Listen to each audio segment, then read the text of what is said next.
Here at JMK Ride, we do some pretty crazy stuff with these free skates. But how do they actually work? So the original inventor, Ryan Farrelly, was a downhill longboarder.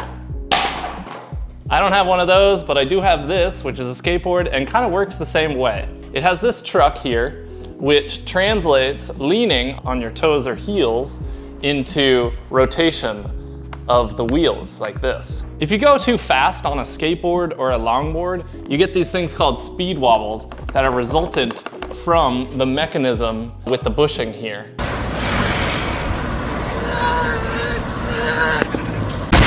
So Ryan Farrelly was thinking, how do we get rid of speed wobbles? Well, let's get rid of the truck.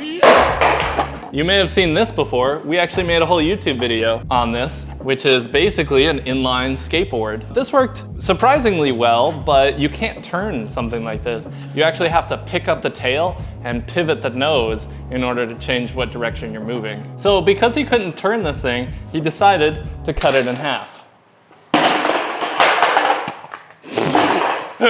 He decided to cut it in half.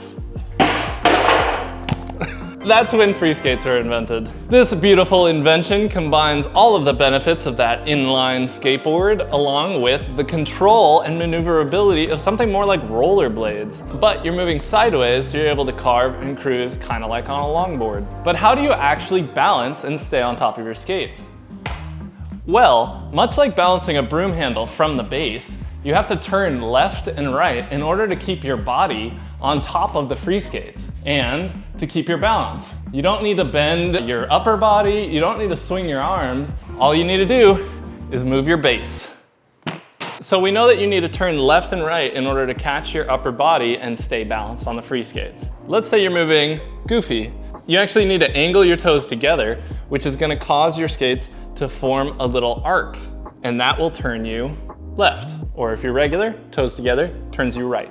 If you want to go the other direction, toes apart will create a curve in the opposite direction. If you're falling forwards, rather than kind of swing your arms and bend your upper body, you need to turn your toes together, which is going to bring your feet back below you and keep you balanced, just like that broom was balanced on top of my hand. If you're falling backwards, the opposite is true. You need to do toes out. This constant act of balancing yourself by turning left or turning right is very similar to how you ride a bike. If you're falling to the left, you have to turn left.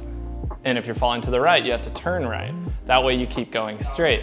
Learning to ride free skates and learning to ride a bike requires you to be moving. That's why with free skates, we always advise you to learn on a slope. It helps to keep your momentum moving forward while you're learning how to turn left and right to stay balanced on the skates.